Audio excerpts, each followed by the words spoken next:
You've got questions and we've got answers. Hi, I'm Kevin Eikenberry, answering the questions that new leaders ask us.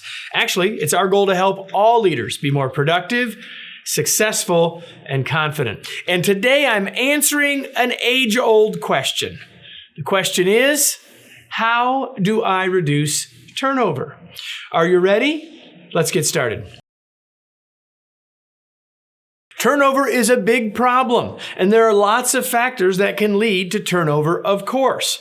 Unfortunately, often leaders are looking in all of the wrong places, or at least they're forgetting one of the places that they should look at: themselves. You see, leaders sometimes forget, ignore, or are unaware of the number one reason people leave their jobs. Yes, the number one reason people leave their jobs voluntarily is that they fire their boss. That's us.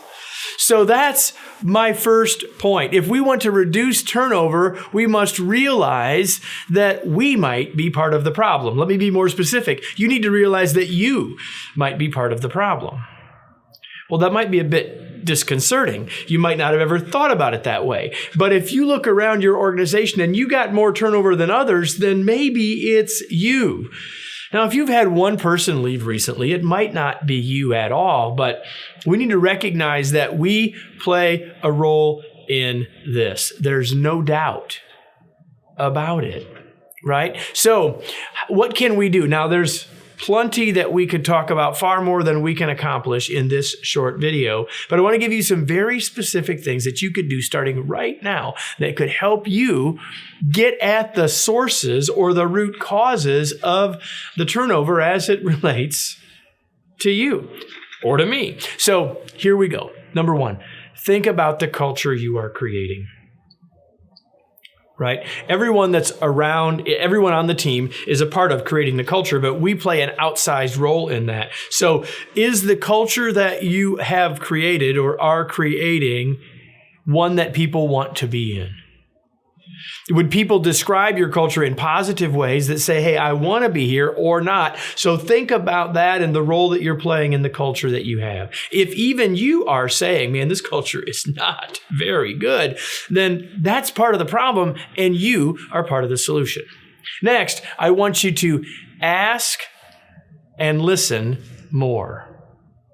In other words, if when you look in the mirror, you say, oh, maybe I'm part of the problem, then we need to go figure out what that might be. You see, we aren't very good as humans at understanding our own, and being self-aware of exactly how we're showing up with others. So one of the things we need to do is ask people how we're doing, ask for some feedback, and just find out how we're doing as relates to whether people want to stay or not. Ask. So, is this where you want to be? How can I be of more help? And that sort of thing.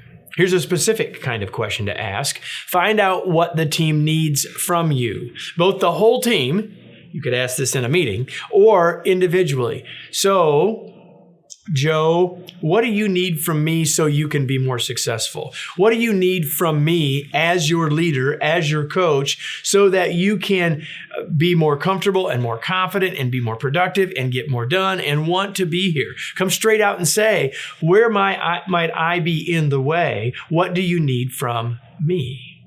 In other words, find out what they expect from you and you as a leader. And then lastly, work to deliver on those expectations. You've basically asked some questions now to find out what they want and need from you. So now it's your job to go out and deliver that. Now, if what they need from you is for you to be unethical, then don't deliver on that. But fundamentally, in all seriousness, if you will stop and listen and ask and listen, you will find out what it is that people might need, that you might not be delivering. And when you know that, then you can work on delivering that. When you do those things, you have a chance to start to reduce the turnover, at least the factors that relate to you. Let me close with today's tweet. The first place to look to reduce turnover is in the mirror. Ask yourself, what could I do to lead in a way that would make people want to stay? I hope you liked my answer to this age-old question. If you have a question you'd like me to answer, well, send it to info@bud2boss.com. Or if you have specific questions you'd like help with, send those to info@bud2boss.com. If you're looking for more resources to help you as a new or frontline leader, just go to bud2boss.com. Lots of free resources there on our blog and throughout the site. And if you liked this video, you should subscribe so you can get all future episodes right here. Hope you'll do that, and I'll see you on the next video.